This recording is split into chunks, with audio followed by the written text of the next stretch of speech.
Hey everyone, Mr. G here.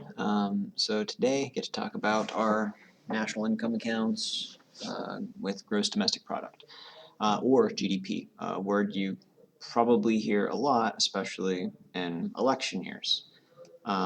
So what GDP is going to be the market value of all final goods and services produced within a nation in a year.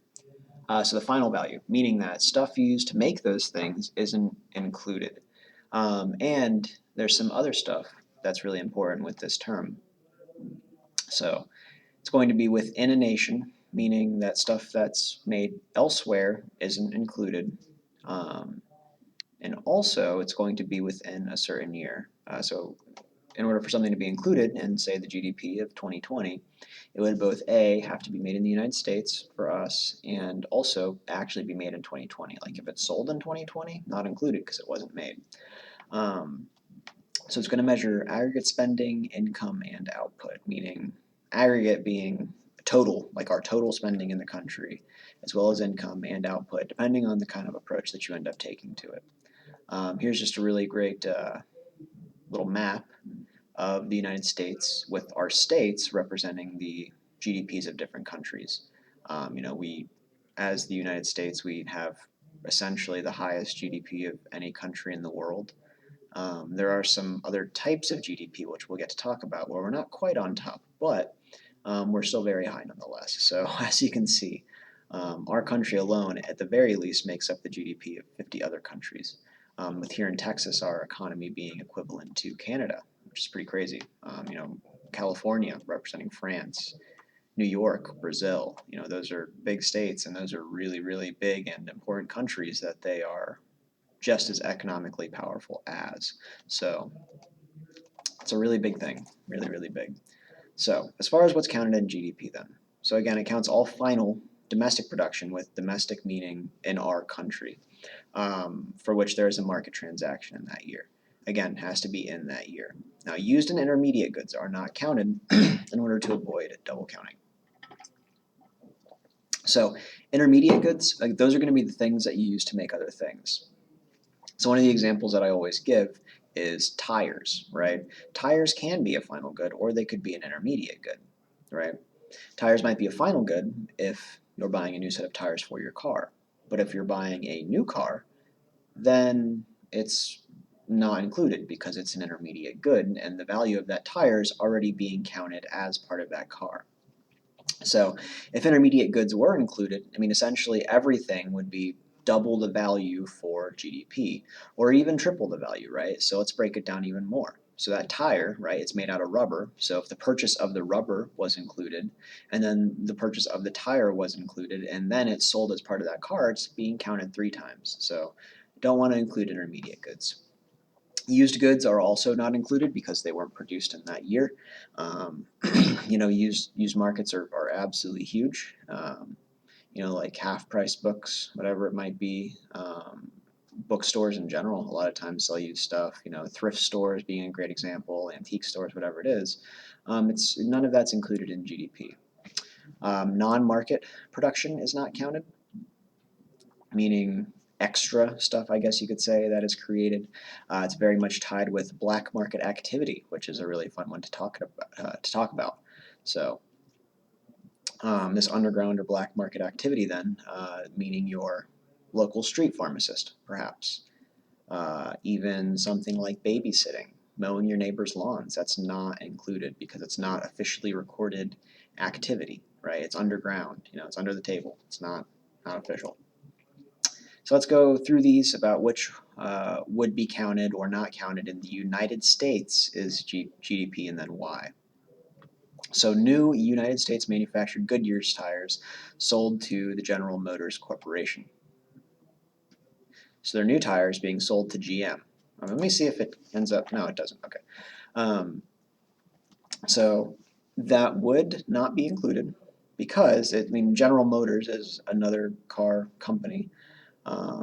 Now, on the other hand, we have the second one here. New U.S. manufactured Goodyear's tire sold to Mr. Mayor, or in this case, Mr. G.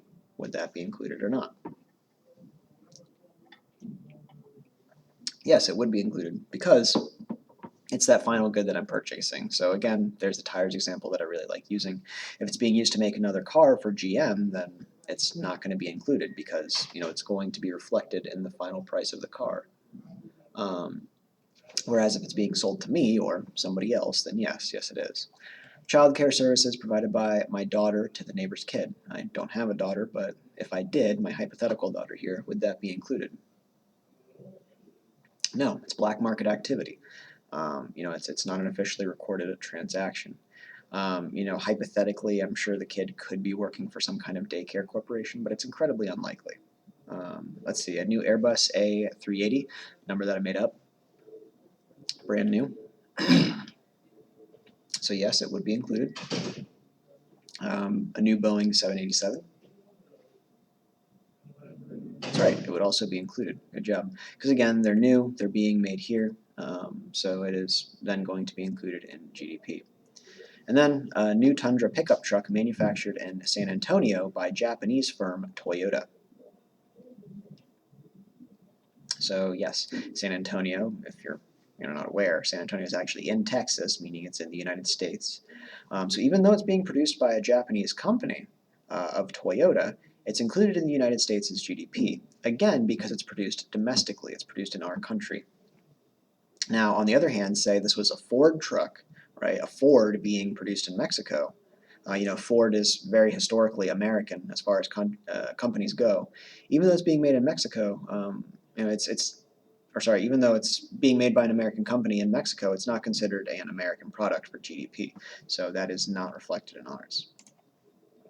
So aggregate spending. So there's going to be different approaches that we use to calculate GDP. This will be the one that we end up using in our class. So GDP is going to be CIG plus X. So CIG plus X. C standing for consumption. So consumption and aggregate spending, GDP is another way of saying that in a lot of ways. So consumption then is all of the transactions that are the ones that you and I are making, or your parents, or whoever else it might be, right? So that's you buying food, clothes, all the other things in your life with some notable exceptions. Then we have gross private investment with I. Some people include I because they want it to represent gross. I'll never put the I there in this class. It'll just be I to me for investment. So when we see private in this class, that's referring to two different things. So there's public and private. Public's going to be like the government. Private is firms and households. In this case, it's mainly going to be firms. So investment is going to be money that is essentially borrowed to buy, right? Buy the different types of capital used to produce other things or to buy resources or whatever it is. It is the purchase of that thing. So in this case, if a company was to buy a new machine of some kind, if a farmer was to buy a new tractor, that'd be considered investment. There's one notable exception, going back to consumption kind of. Purchasing a house. A new house is considered investment because what are you buying? Essentially buying land, that's right, one of those resources.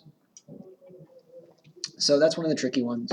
Another tricky one, because one really big thing when we get further into the course with economic growth and investment, stuff like that, is going to be the idea of human capital, right? The knowledge that you possess. And one of the big purchases to expand your human capital would be going to college, right, next year.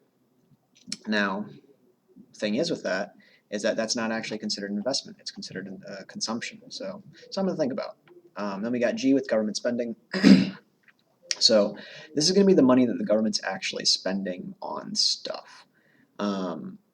There are very notable things that are included. The big one that is not included in government spending is going to be what is called transfer payments, meaning money that the government is paying without a return of service of any kind. Some examples of this are subsidies is a huge one, meaning money that the government's paying out to companies to, in some cases not do something or do something, two sides of the coin there, right? So the meat industry, they receive a lot of subsidies for them to keep on making more meat. Whereas the corn industry, if you had me for U.S. history, talk about this all the time, the corn farmers in our country are paid to not grow corn because if they just grew as much as they could, couldn't profit on it. They could hardly even give it away. Um, so that's subsidies, right? Anyways, getting off track here. Some other ones that would not be included are unemployment insurance, wouldn't be included in this. Social Security, not included in this, because again, they're transfer payments. They're payments without the receipt of anything really in return. Now, what would be included is perhaps spending on new public facilities. Um, the government's buying stuff for the military. That would all be included, but just not the payments for nothing. Net exports. So XN, usually I'll just use X, but you might see N by it sometimes to represent that it is net, because it includes two things technically. So it's going to be exports minus imports, meaning that countries that end up importing a lot of goods, this is going to end up being a negative on the GDP actually, whereas countries that are primarily exporting things, that's going to be a positive for their GDP. Take a second to think about the United States and think about what that value might look like for us. Think about where all of our goods come from. So in the United States then, that's usually going to be a huge negative. It's going to be very, very negative for us as far as the value goes. Because if you think about it, you go to a clothing store or anywhere else really, most everything is made in another country, right? There's very few things that you can find that are made in America now. Obviously, there are some things, right? Like vehicles is a good example of them. There's a lot of vehicles made in the United States. Some clothing, pretty rare. A lot of our food that we have is, harvested in the United States, and so on and so forth. So, but most everything else, like especially a lot of technology type stuff. Again, clothing, going back to it, the grand majority of it is made somewhere else. So ends up being a negative for us. And we'll talk about the impacts of that later on in the class and what that really means for an economy. Now, consumption, I kind of described some of these already, but it's going to get more specific. So it's consumer spending on durable goods. Cars and appliances are included. So again, houses are the exception there. But cars were kind of a similar idea of a purchase. It's a really big one for something that can help you get places, whatever it is, or appliances like refrigerators and washing machines and all that. They help you live your life, but they're just considered consumption. Non-durable goods are included, so that's stuff that's not going to last more than like 3 years, I think is the cutoff point, something along those lines. So food, clothing, stuff like that, and then services. So plumbing, college, lawyers, stuff like that. Again, college is included here because it's seen as a service and not as an investment. So yeah, so again, it's the largest part of our GDP because we very much consume a lot of stuff here, a whole bunch of stuff. So very big deal for us, and in most countries as well. Gross private investment, so spending in order to increase future output or productivity. So again, it's buying stuff that you use to make other stuff. So business spending on capital, again, that's those businesses buying new machines, new tractors, whatever it might be. New construction, so that could be them just straight up buying a new land to build a new factory or build a new office or whatever it might be. And then change in unsold inventories. All right, so that's what the idea with that is, and this is a question that does sometimes get asked on the AP test, is if a shoe store, right, they invest in 1,000 pairs of shoes in 2020, but they don't sell them until 2021. That's still reflected in 2020, right? Because they were still produced and all that back in 2020. They're just waiting to be sold again. It's that investment in the future in a lot of ways. Government spending. All levels of government spending on final goods and services and infrastructure count towards GDP. So again, infrastructure being like the new public works projects that I talked about. Final goods and services, the government buying those, helicopters, whatever it might be that they need, are included. But again, transfer payments are not included. So again, that's that Social Security, unemployment insurance, subsidies, all that, not counted in GDP whatsoever. So big thing. Net exports, again, exports minus imports. So it could be that exports are creating a flow of money in, or exports are creating a flow of money out. Again, for our country, this is going to be a negative on our GDP easily. We buy a ton of stuff from other countries, and our economy then because of that, is primarily service-based. We are a service economy, right? In the past, we've been agrarian or industrial or whatever it might be, but nowadays, what's going on in the United States' borders is very much focused on what we do for one another. That's a huge thing as far as the job market is concerned. So aggregate income, this is just another approach to GDP, which we're not going to focus on, but it is good to know. So we'll kind of just quickly go through this. We're not going to go too far into it. So GDP measures spending and income. So income is going to equal to RWIP for factor payments, with rent being R. So again, that's that payment for natural resources or land. All right, so if we're thinking of this from a company standpoint, like you have your own firm, you have your own business, right? You're probably renting the land, or renting the building, even more likely, right? Like grocery stores do it. So you have your grocery store there, you're paying the rent to the landlord. Then your wages, you're then paying out your wages to all of your employees, your cashiers, baggers, managers, whoever it might be. It's payment for labor. Interest, payment on capital, right? So all those fancy machines, those self-checkouts, whatever they have, that's all on loaned money, essentially, right? They borrow money to buy it. Now, not all the time. Eventually, they do pay it off, but for the most part, it's all credit. So it's their payment for the capital, it's their interest payments. And then profits, so payment for entrepreneurship, essentially, right? So all of the money that business profits from, past all those other expenses, is then, left up to the owners to decide with, right? So if you end up totaling all of this together, it ends up coming out to the same thing as all of the spending that we just looked at with CIGX. It's just a very different approach on what side you want to measure it. Now, there are different kinds of GDP.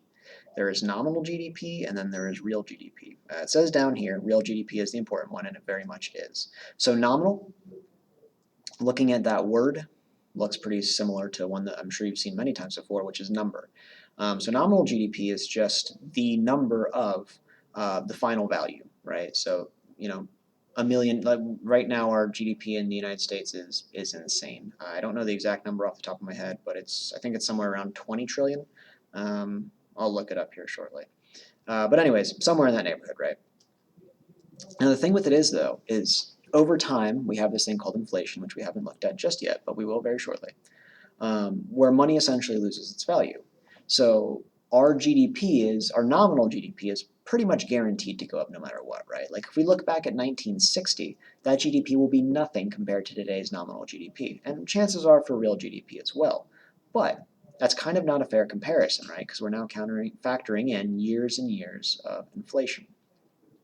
And with that, nominal GDP ends up to overstating the value of production because of inflation, right? It makes it seem like we're doing a lot better when, in all reality, could be doing a lot worse. Best example of this is Venezuela, right? They have insane inflation, insane inflation. Between the world wars, same thing in Germany, right? They had insane inflation. Zimbabwe was really bad for it for many, many years, right? And just because your inflation is something like 3 million% throughout the course of a year, if you're multiplying your dollar by that, you're gonna think your country's doing really well if you're just looking at nominal. But GDP, or real GDP, what real GDP looks at is a fixed year with a fixed dollar value. So it ends up putting it into terms of an older year's dollar value. Meaning that if we were to compare our GDP in 2020 back to 1960, like I said, what we would do is we would use all of the dollar values for these goods in today's world we'll use all the dollar values of 1960 for our goods today. Right, so we would look at our oranges, for example, using 1960 prices to see what it's actually like, because we're measuring how much we're producing, not so much what it's all worth. I mean, we are looking at that obviously, but to compare the years, it's about where you're producing more. So real GDP is far more important. So everything we'll be looking at this unit is a measure of a nation's prosperity and economic growth. Now, that doesn't mean it's always a good representation of it. We'll see the same thing with inflation and unemployment. It does have its problems, which we'll probably get to here shortly. So as GDP grows, the burden of scarcity is lessened for a society. America is very often seen as one of the best countries on the face of the earth, and truth of it is that that's the truth, and it's hard to argue against it. We live in a society of abundance, right? We can buy food for very cheap. We can buy a lot of things for very cheap, right? For example, I used to live in Florida, right? There was people that lived in the Bahamas, like 90 miles away. They'd drive their boats to America to come and buy groceries. They'd buy months worth of groceries and take it all back to the Bahamas because of how much cheaper food was here. You could get like a gallon of milk for $1.50, whereas they'd have to pay like the equivalent of $19 if they wanted that back there. So huge, huge thing. And then GDP per capita is further nailing down GDP as a measure of how good our economy is. So it provides a better measure of individual well-being than GDP. Now, it's still not 100% accurate. For example, the country Qatar, if you've heard of it, has one of, if not the highest, GDP per capita in the world. Now, despite that, it's really not the best place to live for many people. So income disparity is going to be one of the big problems with GDP, right? Like on average, you might have a really high GDP per capita. In the United States right now, it's about $61,000 or 66, somewhere in that neighborhood. Whereas Qatar, it's almost like $120,000 per person per year, which the reality is that there are very many poor people and there are very many very, very rich people. People use the same argument about the United States sometimes. It just depends. And then, sorry, to take a step back to explain this. So GDP per capita means GDP per person, pretty much, right? So we're taking our GDP, we're dividing it by our population, and it's essentially, how much GDP, how much gross domestic product is being produced per person in the country. Now, on the other hand of that, Qatar's is super high. Now, here's an example of where it does work, though, right? Again, for the United States, ours is about 61 to 66,000, somewhere like that. South Sudan, the world's newest country, which was created back, in the early 20 teens from civil war, is not doing very well at all. They have a GDP per capita of about $200 to $300, right? So it's not a good place to be right now, and their GDP per capita very much reflects that. And then we get to the business cycle. So this is something we'll look at a couple times as we go throughout the course, is that our GDP is not constant from year to year. It's not constant from month to month. It's not constant almost in any way, really. It just goes up and down naturally, and that is the business cycle. Now, historically speaking, the average length of a business cycle is about 5 to 7 years. Something I said all the time in recent years is that we're, and other economists as well, is that we're overdue for a shrinking and going back down of the economy. We were at about 11 years, something like that, of growth without any interruptions almost. And now, as of this video, right, it's starting to go back down very, very much so. But it's all natural, right? It's something that does happen. Historically, it's happened for thousands of years and so on and so forth. So illustrating this then is this is what it's going to look like. It goes up or goes down and up and down and up. There's going to be different labels on this. This is something you guys should very much recognize and be able to label yourself. So there'll be like a line that's constant. That'll be the overall growth trend. The tops of these little mountains here, they're going to be called peaks. That's where the economy's peaking. Then as we go down, we enter a recession, right?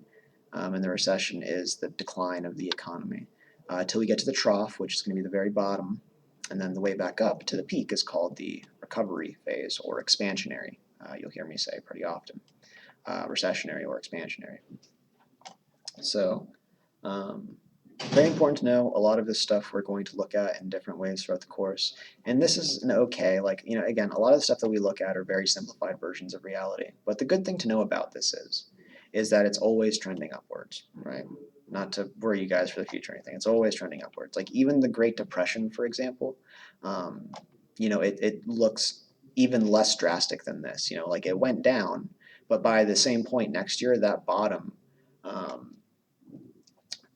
was pretty much the top of the year before, right? So like it's down in the moment, but it goes back up pretty quickly over time. So the peak, like I said, it's going to be the temporary maximum in real GDP. It's going to be what we can produce at a certain time.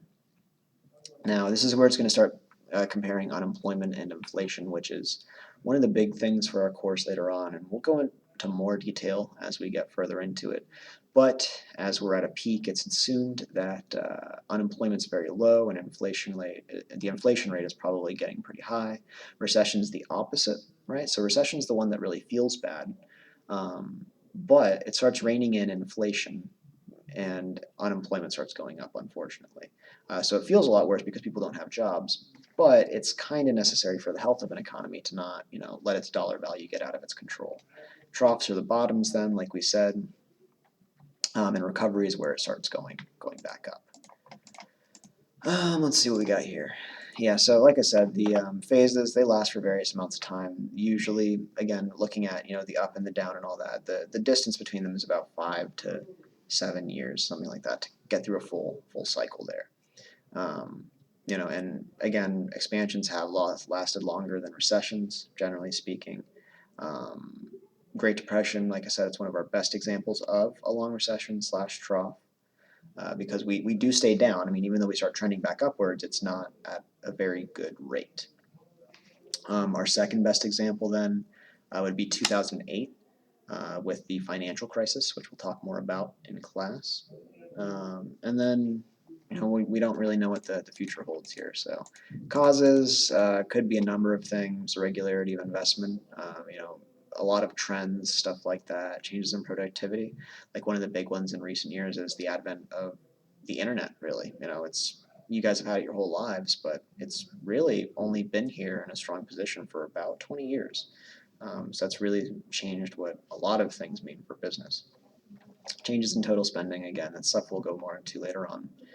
Durable good manufacturing is very susceptible to the business cycle, right?